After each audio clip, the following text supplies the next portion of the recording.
Ray, thanks for the introduction. I thought I was going to have nothing to talk about when they said 100 years ago we had all the problems solved.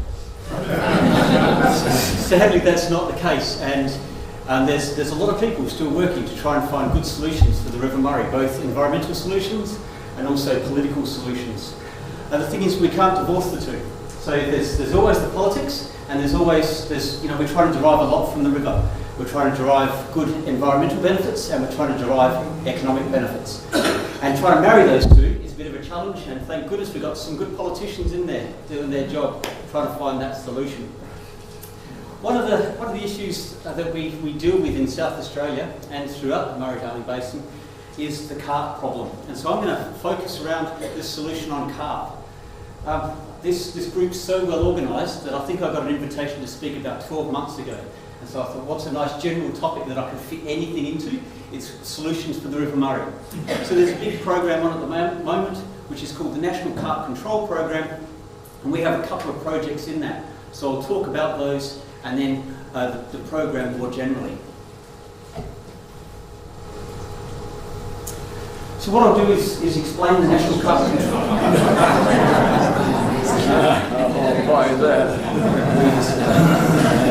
So I'll talk about the National Carp Control Program, look at some of the science we need, because with a program like this we have to underpin it with really good science. There's a lot of potential benefits with controlling carp, there's also some risks. I'll talk about where we're at, where's the progress, and then I'll try and answer some of your questions, whether it's about the carp or whether it's about the current stalemate we have in federal politics about whether we get this plan through. Now, carp's a big problem. Carp have been in the River Murray system for about 100 years. The big problem came when there was a strain released in about the 1960s, which came in, and now the carp comprise about 80% of total fish biomass within the river system. So where we had a system that was dominated by Murray cod, golden perch, silver perch, lots of beautiful small-bodied fish, now 80% of the biomass, tonnes and tonnes, millions and millions of tonnes of carp in the river system. This has a lot of economic implications as well. So we've got up to about 1,000 carp per hectare. So if we think of a length of river, 1 kilometre, so if it's 10 metres wide, we've got 1,000 carp in that, up to about 3 tonnes per hectare. So this is a lot of biomass of carp which is in the system. To give you a bit of an indication what that looks like, here's some carp swimming around at an outfall. So they tend to congregate where we've got some freshwater flows coming in. And you can see the incredible biomass of carp we have, particularly aggregated within these regions. Some of you may remember last year at Lake Barmera there's a fishing competition. In one day they pulled out 16,000 fish. So it's huge, and I guess if there was a bounty on fish like that, everyone would be up at Lake Barmera fishing for carp, because it's the place to go if you want to catch them. Even this young girl who was fishing with just a stick and a hook on a string caught 70 carp herself. So the impacts are huge. Carp are in there, they're modifying the environment, they're down within the sediments, so they're bottom feeders, stirring up the sediments, increasing turbidity, and so they're blocking out the sunlight. So as they're increasing turbidity, we're starting to lose the light penetration into the water column, so we're losing macrophytes, and we're starting to favour the phytoplankton and causing cyanobacterial blooms. They compete for resources, so when we've got 80% of all fish biomass within the river, all that food that was once available for cod or for golden perch is now going into carp biomass. So all the shrimps, all the yabbies, finding their way into carp. In Australia, they're not considered to be a good fish either. We don't eat them, there's no real big commercial market for them. They only command about $5 a kilo at the Sydney markets. And unlike in Europe or in Asia, where they're considered a good eating fish, they're not considered the same way in Australia, and so the economy, the tourism economy around recreational fishing within these systems is compromised because people don't have good fish to go and catch.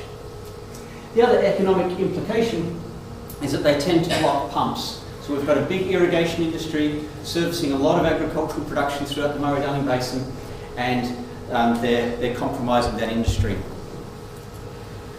Now what's being proposed at the moment as a biocontrol agent is what we call Carp Herpes Virus. So it's infective for goldfish, for koi carp, the coloured carp, and also for the common carp, what we may know as European carp. Now this is a naturally occurring virus. It's not currently naturally occurring in Australia. So it's been found throughout a number of continents. It's through Asia, it's in the US, it's through the Middle East, in Israel, and it's found throughout Europe. What's been occurring over the last 8 to 10 years is that there's been a serious effort within CSIRO in Australia to see if this Carp Herpes virus can be used as a biocontrol agent. Now for that to occur, there's lots of things that have to happen. So first of all, we have to know that it's only infective to carp. If it's infective to anything else, then it's not going to be a good biocontrol agent.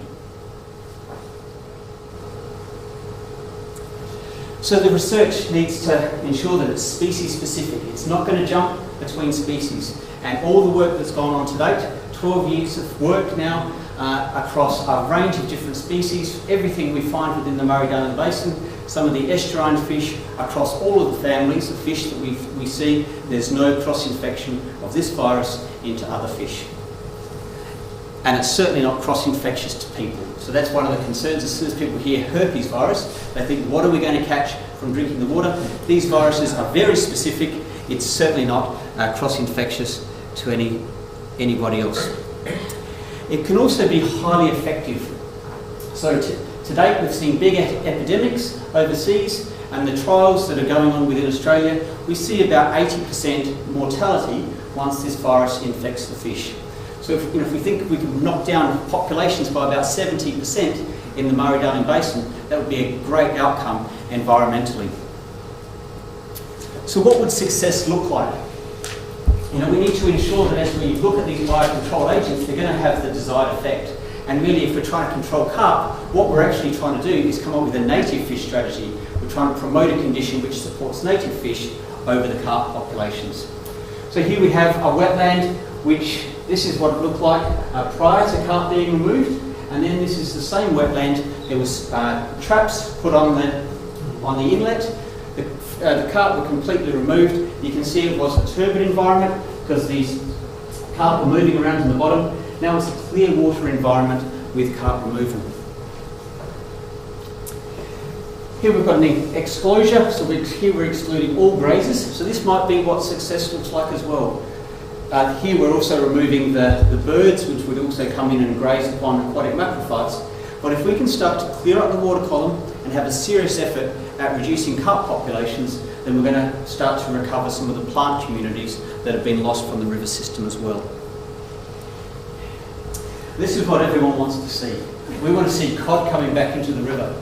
I've got a student at the moment looking through all the historical archives of what cod populations were like in the River Murray, and going back 100 years you'd see accounts of guys going out fishing with some of the indigenous community and coming away with 93 Murray cod. It's unheard of. You see guys nowadays go to the river, they'll fish for 3 days solid with 4 lures out the back of a boat and they won't get one fish. But you can see how big these cod are. This is what we would hope we can start to recover as we reduce some of the carp biomass. Now, I guess I have to reiterate, this virus is stable and it's specific for the carp populations. What we don't have is any close relatives to carp in our system, so this is potentially a good biocontrol agent. So we've got a process which is in place. There's a national carp control program. It's run out of the Department of Ag and with a grant to the Fisheries Research Development Corporation. And there's some pretty tight timelines that they're working to. So first of all, you've got to get all the science together, all the cost analysis, the risks, the benefits, and then present all of that information to the states. We then look at all of that and say, do the benefits outweigh the costs? So at the end of this year, there's going to be a decision made about whether we start to proceed in the next steps for a biocontrol agent with the Carp Herpes Virus. But before that happens, which is what we're right in the middle of at the moment, is a whole body of research around what are the risks, what are the potential benefits? So there's a risk assessment, there's a benefit cost analysis, and I noted a eminent economist in the room earlier. He would know all about this benefit cost analysis, looking at what the benefits are, trying to put an economic cost to those, trying to look at what the benefits, what monetary value might be associated with those, what some of the costs may be. There's a release strategy, so if we're going to release a virus like this, how do we do it? There's a lot of things to consider around that release. And then there's also cleanup.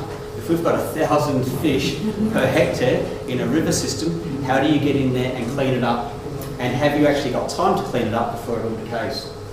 Then there's a whole body of legislative approvals that need to take place as well. We've got native fish in the system. Some of them are endangered, so we need to make sure we're satisfying those. We need EPA approvals for all the disposal, because there's lots of nutrients and carbon associated with these fish. We need some benchmark monitoring. What's the system look like before? As we release this virus, are we seeing the types of response that we would expect? And then there's a whole process around education and consultation. To do something like this, like releasing MIXI or Khaleesi virus, you need a social license to do it. And when it's something really tangible, like the damage that rabbits do, there's a pretty strong social license to go out and do something like this. But a lot of people care about some of the risks associated with the River Murray and releasing a virus like this. So there's a lot of awareness and education that needs to occur as part of that.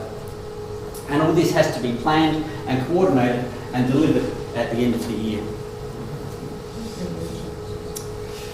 So then that will start to inform what a release strategy might look like. How do we go about releasing this virus? It goes about informing a cleanup strategy. How do we mobilise all of Australia to get out there and clean up carp? A comms plan and a marketing strategy around what this might look like, if indeed at this point it's decided that the benefits outweigh the costs and the risks can be managed.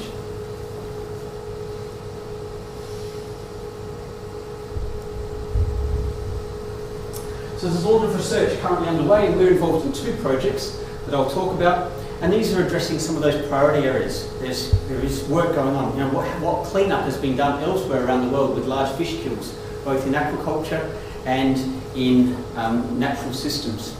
Our projects specifically are about cyanobacteria and anoxia. So the research has to start to inform this. Is virus release viable? So there's social and economic risks that need to be considered. Non-target susceptibility, there's still work ongoing.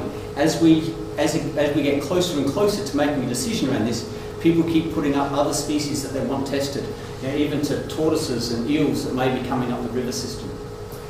There's biomass estimates, and this is a massive program, trying to get a handle on just how many carp are in the system.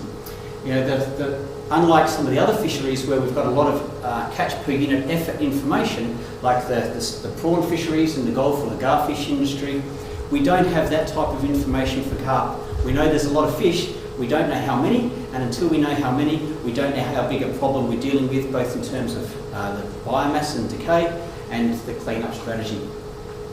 There's a benefit cost analysis, and then the projects that I'll talk a little bit about are this exploring the risk of anoxia. So anoxia is very low oxygen in the water column. So anoxia is actually no oxygen in the water column. Hypoxia, the other term we use, is very low oxygen. So once we get information from that, we decide whether to proceed. It is possible that it'll be a no. It's possible that when all the information's in, we'll say, no, this isn't an appropriate biocontrol agent for carp, and we need to start looking at some of those other solutions. It's also possible there's a green light, and then we move on to some of the next steps. And that's how we go about doing this. And so currently there's an epidemiological model being developed which tries to consider flow, carp populations, carp growth, contact, because this virus is only transmitted by contact, and so the fish actually have to be really close to each other, so we're going to need some aggregations. We need to consider what secondary control methods are. So I'll show a slide in a little while about what control methods are being used for rabbits and why we need to start planning now for what comes after release of a virus like this. We need to understand whether there is a social license, what's the community attitudes to a virus like this, and there's a lot of work going on with social scientists looking at whether the community sees this as a good idea. Some people don't want to kill animals, and there's a lot of those in the community, and while a lot consider this a pest, there's a lot of people who also see value in fish, and that the system has moved on from what it was naturally, and we just have to deal with what we have. Clean-up strategies and options for trying to use this carp biomass. It would seem a shame, like with culling kangaroos, we go out there and the culling programs at the moment are such that we shoot roos and leave them on the ground, and yet there's a resource there that we could be using for pet food or whatever. And so there's some exploration around what could we do with such a huge carp biomass, fertiliser or pet food. And all that comes towards this National Carp Control Program.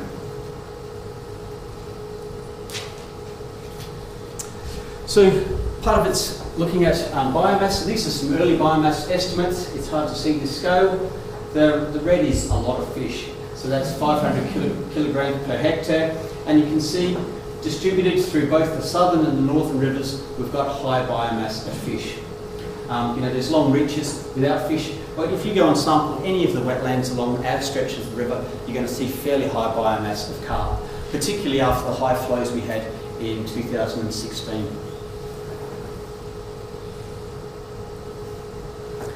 There's research going on to some of the water quality impacts. That's what I'll talk a little bit about.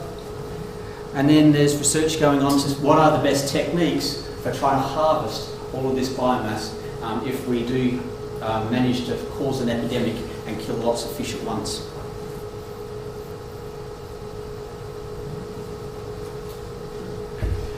And there's a lot of modelling going on, and some of it we're doing and some of it's being done by CSIRO, looking at the disease, how it propagates through the community, and how different river systems and different habitat types respond in transmission of that disease, with aggregations, with flow, and having the right temperature so that you get sufficient infectivity of carp if that occurs.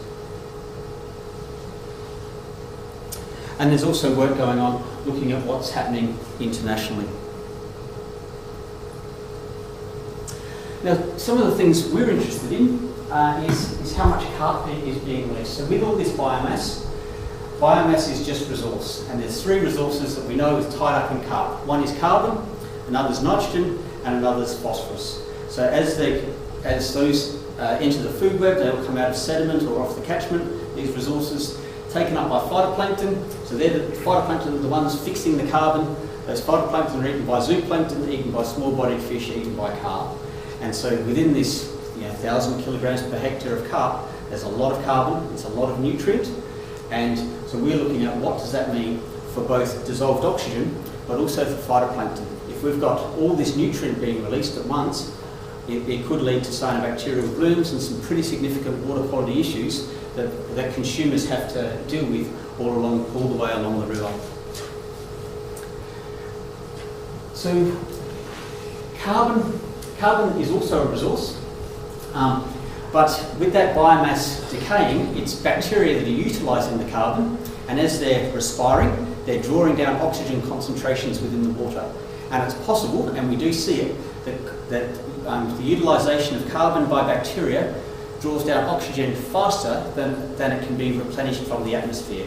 And in these conditions, it starts to go to anoxia or hypoxia first, and then anoxia. And that's what leads to a lot of the fish kills we see, either in the Gulf or in river systems. So we've been doing some work looking at this oxygen consumption by carp. So we've been stinking out the building, the Benham building at the back of the university, and where we've had carp decaying in tanks at different temperatures and looking at the rates of decay. And we can see here, so this is what we call saturated oxygen. So at 25 degrees, oxygen saturation is about 8 milligrams per litre, and we can draw it down fairly quickly when we've got high temperatures and a lot of bacteria respiring as they utilise this carbon as a substrate.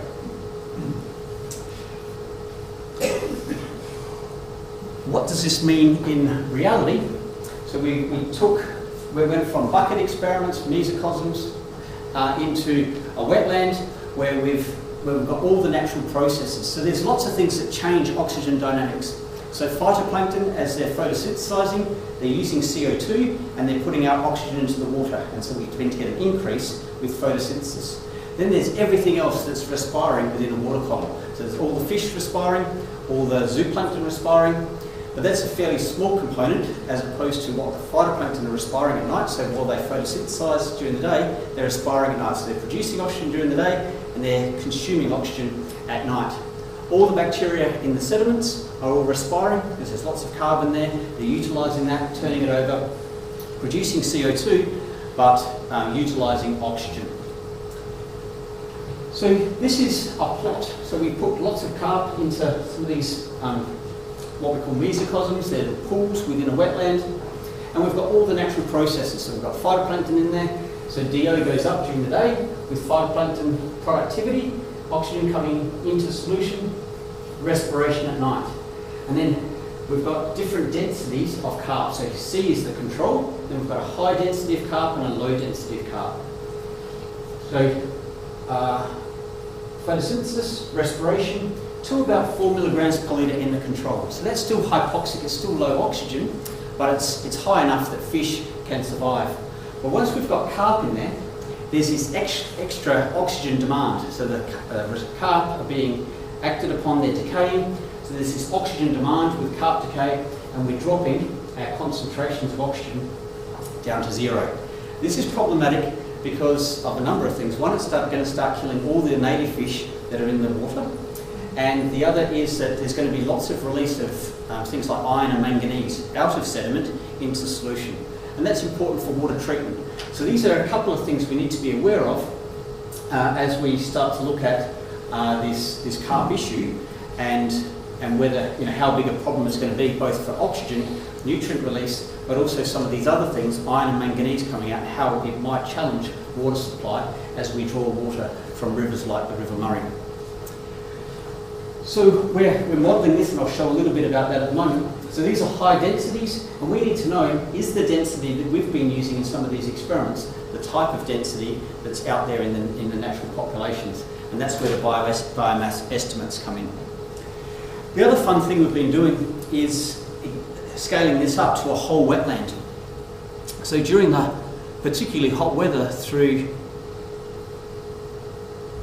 January, we set up a large experiment where we had a 2.5 hectare wetland up near Berry, and where everyone else is trying to get carp out of the system, we were putting dead carp in to try and simulate what might occur during a mass mortality event.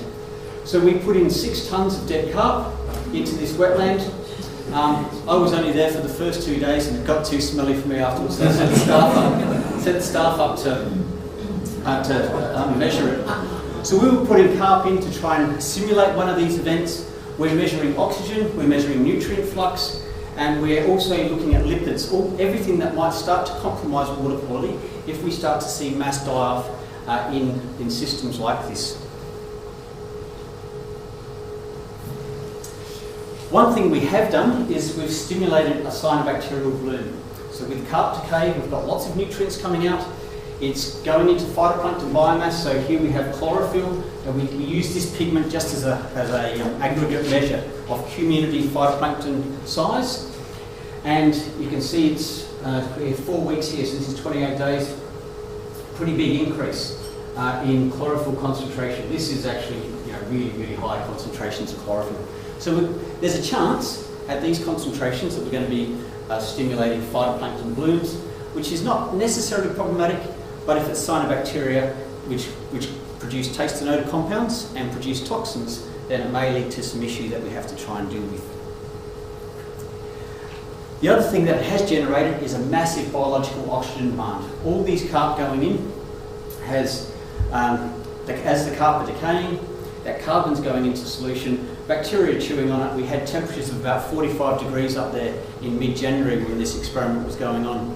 And so there's a really high bacterial respiration rates, this huge biological oxygen demand.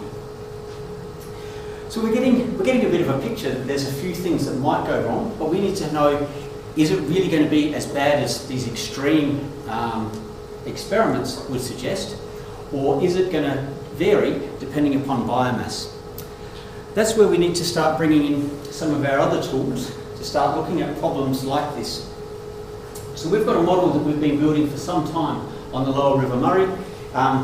At the moment it goes from Lock 1 right down to the Coorong, so we can simulate everything from nutrient flux out of sediments, nutrients coming in, flow, stratification, so temperature stratification, so when light's coming in or heat's coming in, heating up, differentially heating up surface waters, and you get cooler water on the bottom. We can simulate that. Then we can simulate phytoplankton growth and cyanobacteria. We can simulate respiration from bacteria. And then we've got this new part of our model that we're building, which is this carp biomass and the biological oxygen demand associated with the carp as it's decaying. So we've got this model that we bolt onto a flow model, which is a hydrological model, which gives us all of our flow, our temperatures, and we try to predict what's going to happen under different density of carp and under different temperature and under different flow rates. And so we can start to feed that information back into this planning process to see how big the risks are likely to be. So we built this model. Most of it was developed around the drought because we were looking at problems like acid sulfate soils in the lower lakes in 2008, 2009 with the drought. Since then, it's been expanded a lot upstream.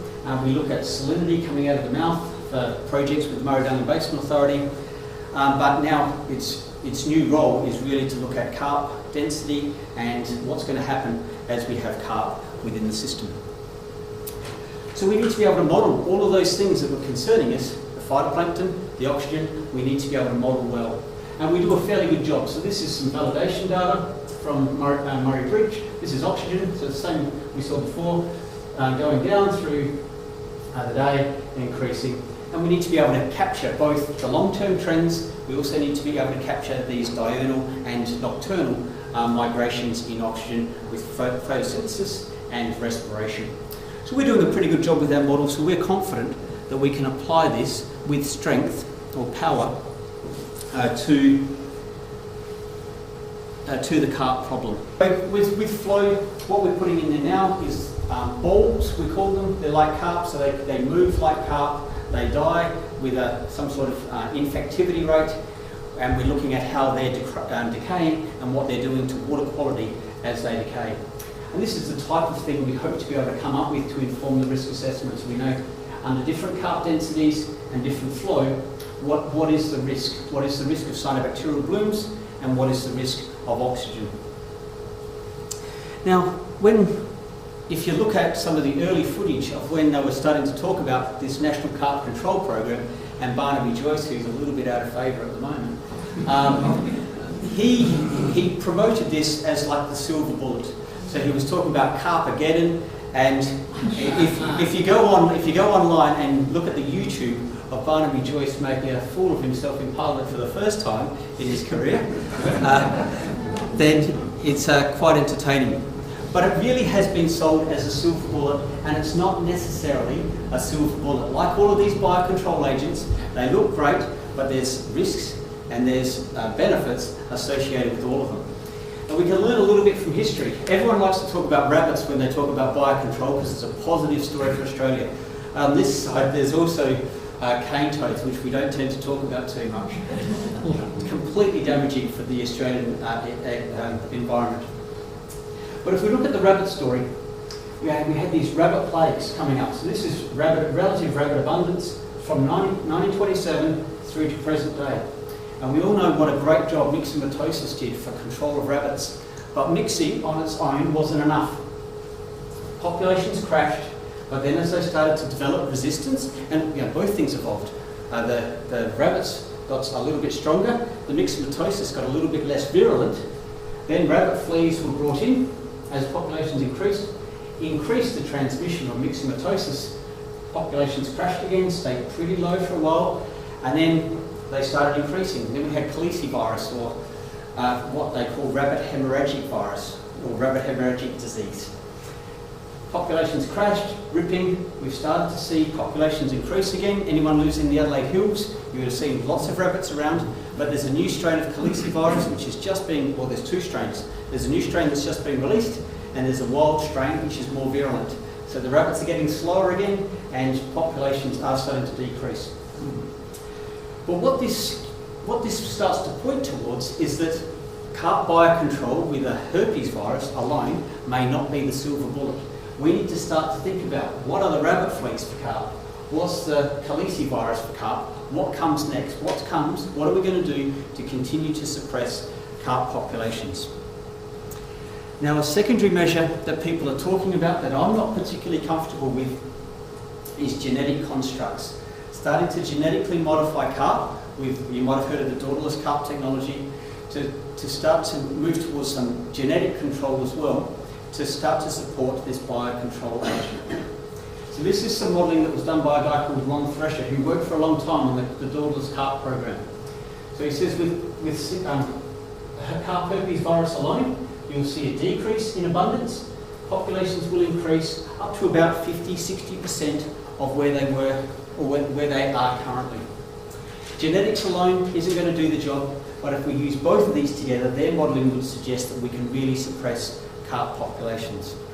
As I said, I'm not completely comfortable with genetic constructs for a couple of reasons. One is that a lot of the world's population is derived from inland fisheries.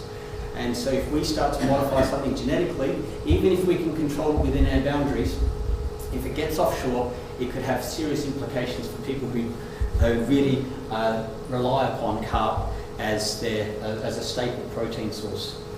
The genetic constructs they're talking about here, though, aren't that type of construct. So you're not completely modifying the environment. What you're doing is you're developing something which would go in. It has no daughters, and whatever sons it has do not carry the genetic modification. The issue with it is you have to keep releasing it back into the environment. So every year you have to go and keep releasing your new genetic material back in there to start breeding down and down and down those carp populations. And so feasibly, we might be looking at a control program that has to go on for another 50 years with some sort of genetic construct like this. There's also some issues around vaccinating. So if we bring in some sexually biased construct, we have to vaccinate them against the virus, but there's some work in Israel that's shown that if you vaccinate and you have vaccinated fish next to naive fish, the naive fish pick up immunity to the virus. And that's not what we want if we're trying to keep a biocontrol agent going.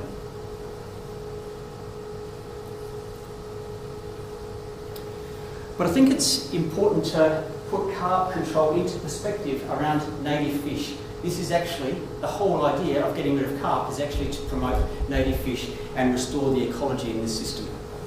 So we need to think about what else can we do for native fish recovery. One is we can agree to a good basin plan that has good environmental outcomes in there as well. There's a few other things we can do. One is we can put screens on pumps so we can start to isolate fish in particular areas. And there's some big pumps throughout the system. And if we look at those pumps which have a diameter greater than 200 millimetres, you can see there's a lot of them throughout the basin, and they're transporting fish and eggs, and so we could start to control using some of these screen technologies as well. The other is putting fish habitat back, and part of putting fish habitat back is restoring flows. So having the appropriate environmental flows, having fast flowing and low flowing. You need both in the Australian context. What we need, we like floods. Dry periods were part of the ecology as well, and we need to put some of that drying and low flow back into the system as well. We need to start looking at water quality in terms of both salinity and nutrients. We might look at restocking, and there's been a bit of a policy within South Australia that we don't do a lot of stocking, and they have, primary industries over the last few years have been looking at stocking Murray cod. There's not a long history of it within South Australia, whereas New South Wales, Victoria do a lot of stocking of yellow belly, the golden perch, as well as Murray cod. We also need to start looking at fish migration. So these fish can go from wherever they want to be up to wherever they want to be. And there's been a fair bit of work done in trying to remove barriers or putting in fishways, fish ladders throughout the system. I think as we look at some of the benefits and risks associated with Carp Herpes virus, this may be one of the best prospects of carp control There's evidence of effectiveness, there's evidence of that it's species specific. We need to make sure that we use it appropriately if this tool becomes available to us. We need to fully understand the risks, we need to fully understand what the benefits might be, and we need to fully understand the concerns of the community, who might, particularly those river communities that are going to have to deal with some of the fallout if we do start to create epidemics within the river system. But this is what the National Carp Control Program was designed to do, and it's what we're trying to work towards, trying to provide some of the science into informing these types of decisions. There's a growing body of information at this website, carp.gov.au. It's run by the Fisheries Research Development Corporation, and if you want any more information, it's there. But I'm happy to answer any questions you have, either on Carp Herpes Virus or on Greens and Labor decisions around Murray-Darling Basin plans, or what the Libs are still pushing for, or what we've been fighting for a long time in South Australia to get an equitable share of River Murray flows. And thank you very much.